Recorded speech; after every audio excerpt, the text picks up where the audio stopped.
వరంగల్ జిల్లాలో దారుణం జరిగింది. కడిపికొండలో ఒక యువతి పైన యాసిడ్తో దాడి చేశారు కొంతమంది వ్యక్తులు. దాడిలో ఆ యువతికి చాలా తీవ్రంగా గాయాలయ్యాయి. బీఎస్సీ నర్సింగ్ చదువుతున్నటువంటి అమ్మాయి సునంద అయితే హాల్ టికెట్ కోసం కాలేజీకి వెళ్ళి వస్తుండగా కొంతమంది దుండగులు ఈ దాడి చేశారు. కాలేజీ నుంచి యువతిని వెంబడించి దాడి చేసినట్టుగా గుర్తించారు. సునంద స్వస్థలం వరంగల్ జిల్లా జఫర్గఢ్ ప్రాంతం. వరంగల్ జిల్లా జఫర్గఢ్ ప్రాంతానికి సంబంధించిన సునంద కాలేజీకి హాల్ టికెట్ కోసం వెళ్ళింది. వరంగల్లో ఈ సంఘటన చోటు చేసుకుంది. కడిపికొండలో ఈ యువతిపై యాసిడ్తో దాడి చేశారు కొంతమంది దుండగులు. బీఎస్సీ నర్సింగ్ చదువుతోంది అమ్మాయి. అయితే హాల్ టికెట్ కోసం కాలేజీకి వెళ్ళి తిరిగి వస్తుండగా ఈ సంఘటన చోటు చేసుకుంది. ఇప్పుడు ఆ అమ్మాయికి సంబంధించి ఆ విజువల్స్ మనం చూస్తున్నాం. అమ్మాయి పైన యాసిడ్తో మొహం పైన యాసిడ్తో దాడి చేశారు కొంతమంది దుండగులు. ప్రస్తుతానికి పోలీసులు ఈ కేసుని చాలా సీరియస్గా తీసుకొని విచారిస్తున్నారు. అయితే ఆర్టీవీతో ఆ యువతి సునంద తండ్రి ఎక్స్క్లూజివ్గా మాట్లాడుకొచ్చాడు. ఆయన ఏం మాట్లాడారో చూద్దాం. మా పాప హాల్ టికెట్కి పోయింది, కాలేజీకి పోయింది. కాలేజీ నుంచి హాల్ టికెట్ తీసుకుంటే వస్తుంటే గుర్తిల్ వ్యక్తులు కట్టుకుండా గ్రామంలో కెమికల్ బాటిల్ వేసింది. మా పాపకి ఏమి తెలియదు, కలర్ చేంజ్ అయింది, కొద్దిగా కాలు కూడా బ్లాక్ అయింది. గుర్తిన వ్యక్తులు ఫిర్యాదు చేసి ఏమో వాళ్ళే ట్రీట్మెంట్ ఎంక్వైరీ చేస్తుంది. డాడీ సిఐ వచ్చిండు, ఎస్ఐ గారు వచ్చిండు, ఏసీపీ సార్ కూడా వచ్చిండు.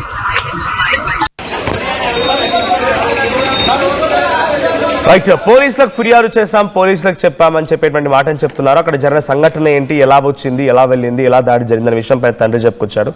మరిన్ని అప్డేట్స్ మా ప్రతినిధి వెంకటరత్నం అందిస్తారు. వెంకటరత్నం, అసలు ఏం జరిగింది అక్కడ? సునందపై దాడి చేసింది ఎవరు? వాళ్ళ కుటుంబం ఏం చెప్తోంది? పోలీసులు ఏ రకంగా విచారిస్తున్నారు? కడిపికొండలో యాసిడ్ దాడికి గురైనటువంటి ఒక సునంద అనేటువంటి విద్యార్థిని ప్రస్తుతం ఎంజీఎంలో ఉంది. తనతో మనం మాట్లాడదాము. ఏం జరిగింది, అసలు ఎవరైనా ఉద్దేశపూర్వకంగానా లేకపోతే ఏమైనా ప్రమాదమా అనేది కూడా తెలుసుకునేటువంటి ప్రయత్నం చేద్దాం. నిన్నటి నుంచి పోలీసులు కూడా దీన్ని తీవ్రంగా తీసుకుంటున్నటువంటి నేపథ్యంలో ఏసీపీ గారు కూడా ప్రత్యేకంగా చొరవ తీసుకున్నారు. ఇక్కడ బాధితురాలకి సరైన ట్రీట్మెంట్ అందించడమే కాకుండా నిందితుల్ని పట్టుకుని ఖచ్చితంగా శిక్షిస్తామన్నటువంటి ఒక ఆలోచన కూడా చేస్తున్న నేపథ్యంలో ప్రస్తుతానికి బాధితురాలు సునంద ఉంది. ఒకసారి మనం మాట్లాడదాం. చూస్తుంటేనే మనం కాల్ చూస్తుంటే చాలా మొత్తం కలర్ చేంజ్ అయిపోయి మొత్తం ఈ మాడిపోయినటువంటి పరిస్థితి. ఒక్కసారి కనుక ముఖం మీద కానీ అంటే ఒంటి మీద ఇంకా వేరే ప్రాంతాలలో పడితే పరిస్థితి ఏందన్నటువంటి ఒక ఇంటెన్షన్ మాత్రం కలుగుతుంది. ఇప్పటికీ తను పరీక్షా హాల్కు అంటే హాల్ టికెట్ తెచ్చుకుందామని వెళ్తున్నటువంటి క్రమంలో ఇంతటి దారుణమైనటువంటి పరిస్థితులు తలెత్తడాన్ని కూడా చాలా తీవ్రంగా పరిగణిస్తున్న నేపథ్యంలో ప్రస్తుతానికి సునందతో మనం మాట్లాడదాం. ఏం జరిగింది సునందమ్మ, ఏం జరిగిందమ్మా? అసలు మీ కాలు మీద యాసిడ్ పడడానికి కారణం ఎవరైనా ఉద్దేశపూర్వకంగా అసలు ఏం జరిగింది? అసలు మీకున్నటువంటి సమాచారం కొంతమంది ఒక్కొక్క రకంగా చెప్తున్నారు. అసలు ఏం జరిగిందమ్మా? నేను హాల్ టికెట్ తెచ్చుకోనికి వెళ్ళినాను కాలేజ్కి, మన హన్మకొండలో పద్మాక్షి టెంపుల్ కాడ. కాలేజ్కి వెళ్ళి నేను నా ఫ్రెండ్స్ అందరం మా ఫ్రెండ్ వాళ్ళ ఇంటికి గిట్లా వెళ్ళినాం. ఆడ తిన్నాం. ఆడ మా ఫ్రెండ్స్ డ్రాప్ చేసిన వాళ్ళు ఇంటికి వెళ్ళేవారు, ఇంటికి వాళ్ళు వెళ్ళు. నేను ఇంటికి పోతున్నాను, ఇంకా వెంకటపురంకి పోతాను. వెంకటపురంకి పోతుంటే ఈ కాజీపేట డౌన్ ఉంటుంది, మన కడిపికొండ బ్రిడ్జ్ ఉంటుంది కదా, బ్రిడ్జ్ కాంచి ఇటు మన రైట్ సైడ్ నేను తీసుకొని అట్లా షార్ట్ కట్లో పోయినా. నేను పోయినాక ఇటు లెఫ్ట్ సైడ్ ఒక బండి ఆపి కూర్చున్నాడు. నా ముందు నుంచి వెంకట్పూర్ రూట్ నుంచి బండి పైన ఇద్దరు వస్తారు. వాళ్ళు వేస్తేనేమో నా రైట్ లెగ్ అంటే అది వాడు యాసిడ్, ఇటు నేను వేసిన కొట్టి నాకు లెఫ్ట్ అన్నట్టు అట్లా. నేను మరి వాళ్ళు ఎవరు వేసిల్లో నాకు తను తెలియదు. అది వాళ్ళు ఉద్దేశపూర్వకంగా వేసిల్లో ఎట్లా వేసిల్లో కన్ఫామ్గా మనకు తెలియదు కదా. వాళ్ళు నాకు కావాల్సిన వాళ్ళు గుతం కాదు, మా రిలేటివ్స్ కాదు, ఎవరు కాదు. వాళ్ళు చూసినట్టు గుతం అంటే ఇక నాకు ఫేస్లో ఏం క్లారిటీ లేదు. నైట్ అయింది, ఆడ లైటింగ్ లేదు ఎక్కువ. ఏం వేస్తున్నారు అసలు? వేయడంలో ఉద్దేశం అంటే కావాలంటే వేస్తున్నారా లేకపోతే వాళ్ళ చేతుల నుంచి జారిపడిందా లేకపోతే దీని ఇంటెన్షన్ మీరు ఏం గమనించింది అక్కడ? అంత కన్ఫామ్గా నేను హెల్మెట్ పెట్టుకున్నా నేను ఫేస్కి, నాకు అంత కన్ఫామ్ చూడలేదు నేను సరిగ్గా. ఇప్పుడు డాక్టర్లు ఏం చెప్పారమ్మా? ఏం పడిందని చెప్పారు అక్కడ? డాక్టర్లు కెమికల్ అని చెప్పారు. డాక్టర్ కెమికల్ అని. వాళ్ళు ఎట్లా ఉన్నారమ్మా? అంటే మామూలు స్టూడెంట్స్ లాగా ఉన్నారా లేకపోతే ఏజ్డా? ఇన్వెస్టిగేషన్ లాంటివి చేస్తారు. అంటే టీవీ స్పెండర్ ప్లస్ బండి పైన కూర్చున్నానే కొంచెం ఏజ్డే, యూత్ అట్లా ఏం కాదు. ఆయన ఏజ్డే 40 to 50 మధ్యలో ఉంటుంది ఆయనది. అంటే ఇట్లా నేను దూరం నుంచి వస్తా అంటే ఆయన బండి ఆపుకున్నాడు. ఆయన ఆడు ఉన్నాడు కదా, నేను కొంచెం ఇట్లా మనం టర్న్ అవుతాం కదా, అట్లా తీసుకొని నేను కొంచెం దూరం నుంచి పోయినా. ఆయన ఇక్కడ ఉన్నాడు అంత దూరాన.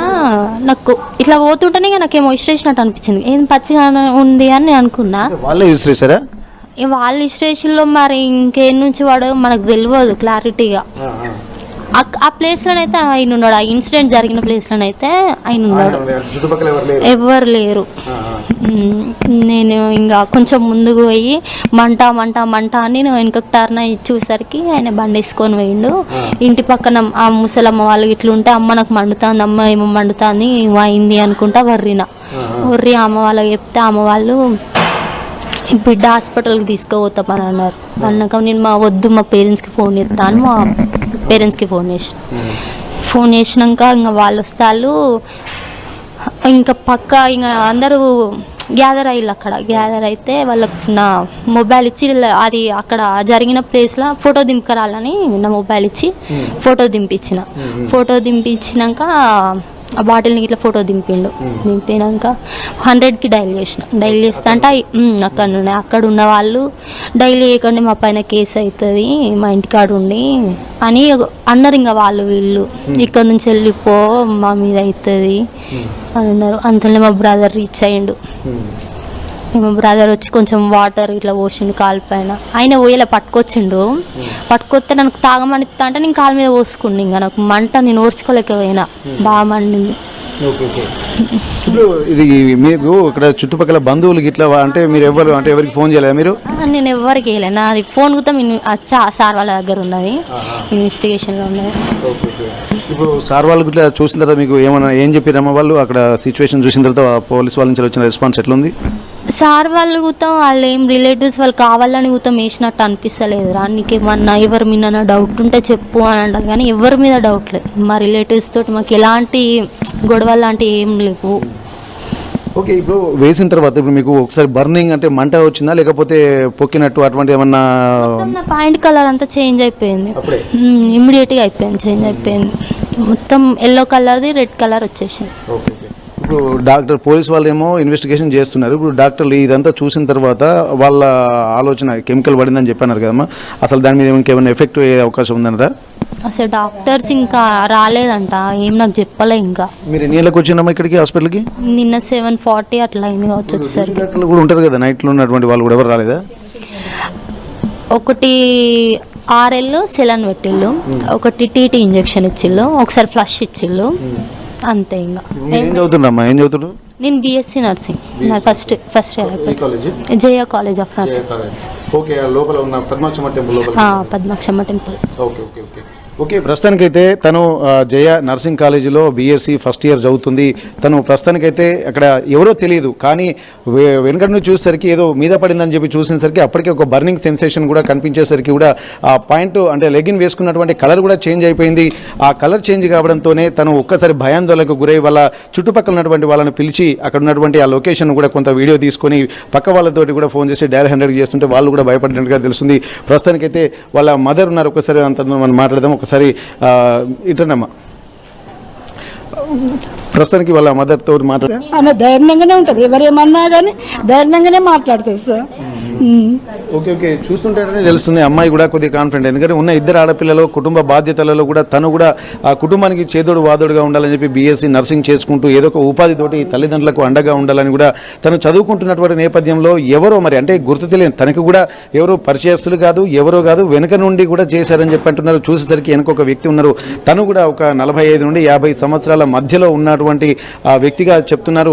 ఇక్కడ ఎవరు ఏంది అనేది పాత కారణాలు కక్షలు కూడా ఎటువంటివి లేవు అన్నటువంటి కూడా వాళ్ళు చెప్తున్నటువంటి నేపథ్యంలో అయితే బాధితులతో మనం మాట్లాడే ప్రయత్నం చేద్దాం. ఒకసారి అమ్మ, ఇప్పటి వరకు మీకంటే ఎవరు శత్రువులు లేరు, ఏం లేరు, మరి మీ ఫ్రెండ్స్ కూడా ఎవరన్నా ఉంటున్న నేపథ్యంలో వాళ్ళ తరపు నుండి? సార్ వాళ్ళకి ఇచ్చేసిన నా ఫోన్లో ప్రతి ఒక్కటి రికార్డ్ అయితే నా కాలేజ్ టైం. అలాంటిది ఎవరితో నాకు ఎలాంటిది అంటే ఏం ప్రాబ్లం లేదు. నేను మా ఊళ్ళో గుతం కాదు ఉండే, నేను మా అమ్మమ్మ వాళ్ళ ఊరికి వచ్చి 4 months అవుతుంది. అక్కడ గుతం మాకు ఏం రిలేటివ్స్ అట్లా నేను ఇంట్లో నుంచి బయటికి వెళ్ళాను. ఫస్ట్ అమ్మమ్మ వాళ్ళ ఇంటి దగ్గర ఉంటాను. మా అమ్మ వెంకటపురంలో, మాది జఫర్గఢ్ ప్రాపర్, నేను వెంకటపురంలో ఉన్నా. ఆడ రిలేటివ్స్ అంటే మాకు ఎవరు లేరు. అది అట్లా అయిపోయింది. మరి అసలు ఏ కారణం అనేది మీకు ఇంతవరకు అసలు ఆలోచన వస్తలేదు? ఆలోచన వస్తుంది, అది కావాలని చేసిలో ఎట్లా చేసిలో మనకు తెలియదు, సార్ వాళ్ళు చెప్తారు కదా. ఇంకా ఇక్కడ ప్రస్తుతానికైతే పూర్తిగా తను ఏం జరిగిందో కూడా తనకు కూడా తెలియదు, కావాలని కూడా చేసినట్టుగా కూడా తనకు అనిపించట్లేదు. అతను ఎవరో కూడా తెలియదు. తను వాళ్ళ అమ్మమ్మ వాళ్ళ ఇంటి దగ్గర వెంకటాపురం ఉంటుంది, తనది ప్రాపర్ జఫర్గఢ్ మండల కేంద్రము. అయితే బీఎస్సీ నర్సింగ్ ఇక్కడ ఉన్నటువంటి జయ కాలేజీలో చదువుతుంటున్నటువంటి తను ఫ్రెండ్స్తో పాటు తనను డ్రాప్ చేసి వెళ్ళేటువంటి ఆ ప్రయత్నంలో డ్రాప్ చేసి తను మళ్ళీ తిరిగి వెళ్తున్నటువంటి క్రమంలో ఎవరో ఒక గుర్తు తెలియని వ్యక్తి వచ్చి తనను దాడి చేశారని చెప్పాను. ప్రస్తుతానికి బాధితుడి తండ్రి తనను ఎగ్జామ్కి తీసుకెళ్లడానికి కూడా సిద్ధంగా ఉంటున్నారు. పాపం, ఎందుకంటే ఆ ఎగ్జామ్ చదువుకుంటున్నటువంటి పిల్లలు, ఎందుకంటే స్వేచ్ఛ అనేది ఉండాలి, కానీ ఈ రోజులలో కూడా ఆడపిల్లలు చదువుకుంటూనే ప్రోత్సహించడానికి పోయి ఇట్లాంటి దారుణం జరిగే సంఘటన గమనించాల్సినటువంటి అవసరం ఉంటుంది. ప్రస్తుతానికి ఆ అమ్మాయి తండ్రి కూడా మొత్తం తన హాల్ టికెట్ అవన్నీ తీసుకొని ఎగ్జామ్ సెంటర్కు బయలుదేరుతున్నటువంటి పరిస్థితి. ఒక్కసారి తనతో మనం మాట్లాడదాం. ఏం జరిగిందో అన్న, ఏం జరిగిందన్న అసలు? పాప కాలేజీ వేస్తుంటే కడుపుకొండ బ్రిడ్జ్ కాంచి వెళ్ళి కాలేజీ హన్మకొండలో చదువుతుంది, వస్తుంది బైక్ మీద వస్తుంటే ఆ చీకట్లో ఫోకస్కి ఎదురుగా సైడ్ వాళ్ళు నిలబెట్టుకుంటారు, సైడ్కి పక్కన పెట్టిపోతుంటే ఆ బాటిల్ ఇసిరేసి వెళ్ళిపోయాట. అంటే ఇప్పుడు ఎన్ని గంటల ప్రాంతం జరిగింది ఇది? 6-5 నిమిషాలకు. అంటే నాకు తెలిసి ఇప్పుడు బాటిల్ విసిరేసి వెళ్ళిపోయారంటే వేరే వాళ్ళ మీద పోయి ఈ అమ్మాయి మీద వేసిన అనుకోవచ్చా? ఒక్కతే వస్తాను సార్, ఒక్కతే వస్తాను కదా, వాళ్ళ వేరే వాళ్ళు ఎవరు లేరు కదా, పాప ఒక్కతే వస్తుంది. వేరే వాళ్ళు అంటే వేరే వాళ్ళు అనుకోని ఆమె మీద వేసిందని ఒక ఉద్దేశపూర్వకంగా ఉండొచ్చు కదా? అవును సార్, అట్లా కూడా మరి కావాల్సింది వేరే వాళ్ళ ముచ్చడానికి పాప మీద తెలుసు కదా, మనకి బండి ఉందని తెలుసు కదా, ఎప్పుడు కూడా బండి మీద మా పాప పోయేది. ఇప్పుడు విసిరేషన్ అంటే ఏదైనా ఉద్దేశపూర్వకంగానే వాళ్ళు ఇంటెన్షన్ తోటే వేస్తారు ఖచ్చితంగా. కాకపోతే ఈ అమ్మాయి అనుకొని వేరే అమ్మాయి అనుకొని ఈ అమ్మాయి మీద వేయవచ్చా సార్? ఇది కావాలని చేసింది ఇది. ఓకే. ఇప్పుడు దీని మీద చర్యలు తీసుకోండి సార్. ఏం చెప్పాలి? ఎందుకంటే ఇప్పుడు అమ్మాయిలకు రక్షణ ఉందంటారా? పాపాలకు మా పాపే కాదు, ఇంకా ఎవ్వల పాప అయినా సరే మా అట్లాంటివి కావద్దు, అసలే అలాంటి జరగదు సార్. ఇద్దరు కూడా వరంగల్లో శ్రీనివాస్ అనేటువంటి అబ్బాయి కూడా ఒక ప్రణీత అనేటువంటి అమ్మాయి మీద యాసిడ్ దాడి చేసేసరికి అప్పుడు కూడా ఎన్కౌంటర్ జరిగింది. ఎందుకంటే ఇంతటి దారుణమైన పరిస్థితులు మళ్ళీ రిపీట్ కావద్దంటే కొంత జాగ్రత్తలు తీసుకోవాలి. అప్పటి నుంచి మళ్ళీ ఇప్పటిదాకా జరగలేదు, కానీ ఇప్పుడు మళ్ళీ జరిగింది కదా. దీన్ని ఇంకా పోలీసులకు కానీ రేపు అధికారులకు కానీ మీరు ఏం చెప్పదలుచుకున్నారు? చేయాలి సార్, ఏదైనా వాళ్ళు ఖచ్చితంగా చేయాల్సింది సార్, న్యాయం చేయాలి సార్ ఇక్కడ పోయిన మా పాప. ఎందుకంటే ఇప్పుడు ఆమె ఉన్నారు, మాకు ఇద్దరు ఆడపిల్లలే సార్. ఓకే, ఇక్కడ గమనిస్తున్నాము ఇద్దరు ఆడపిల్లలు, కనీసం వాళ్ళు ఆడపిల్లలైనా సరే మగపిల్లలాగా పెంచుకుంటూ తన కుటుంబానికి కూడా చేదోడు వాదోడుగా పిల్లలు కూడా అదే కాన్ఫిడెంట్ తోటి ఉన్నారు. అట్లాంటప్పుడు నిమ్మలంగా సాఫీగా సాగుతున్నటువంటి ఒక చిన్న కుటుంబం జీవితం కూడా సాఫీగా సాగుతున్న నేపథ్యంలో ఒకేసారి ఒక ఉత్పాతం అనేది కూడా ఇట్లాంటి రూపంలో వచ్చి తమ కుటుంబాలను కూడా చిన్న భిన్నం చేసేటువంటి పరిస్థితి. ఏమైనా జరిగితే పట్టించుకునేటువంటి వాళ్ళు కూడా ఎవరు ఉండేటువంటి అవకాశం లేదు. అసలే మధ్యతరగతి కుటుంబాలు కూడా ఇబ్బందులు పడుతున్న నేపథ్యంలో మళ్ళీ అందులో ఆడపిల్లలు ఉన్నటువంటి కుటుంబాలకు రక్షణ కల్పించాల్సినటువంటి అవసరం అయితే కనిపిస్తుంది. కాబట్టి పోలీసులు దీన్ని ఊరికే వదిలిపెట్టకుండా చాలా సీరియస్గా తీసుకోవాలి. గతంలో కూడా ఇక్కడ వరంగల్లోనే శ్రీనివాస్ అనేటువంటి ఒక కాలేజ్ యువకుడు ప్రేమించినటువంటి అమ్మాయి దక్కలేదన్నటువంటి దాని మీద కూడా యాసిడ్ దాడికి అప్పుడు జరిగింది. కానీ అప్పటి నుంచి అతను ఎన్కౌంటర్ చేసిన తర్వాత ఇప్పటి వరకు ఒక్క సంఘటన కూడా ఇట్లాంటి యాసిడ్ దాడులు కానీ కెమికల్ దాడులు కానీ జరగలేదు. కానీ ఇప్పుడు జరిగిందంటే మాత్రం మళ్ళీ పోలీసులు ఖచ్చితంగా సీరియస్గా తీసుకోవాల్సినటువంటి అవసరం అయితే కనిపిస్తుంది. దీన్ని బాధ్యతాయుతంగా ఇప్పటికే పోలీసులు కూడా అంటే కాజీపేట ఏసీపీ గారు కూడా దీనిపై ప్రత్యేకంగా చొరవ తీసుకున్నారు. ఇక్కడ బాధితుల గురించి ఎంక్వైరీ చేస్తున్నటువంటి పరిస్థితి, అక్కడ ఉన్నటువంటి కడిపికొండ ప్రాంతంలోని గ్రామస్తులను కూడా ఎంక్వైరీ చేస్తున్నారు. సంఘటన స్థలాన్ని పరిశీలించారు.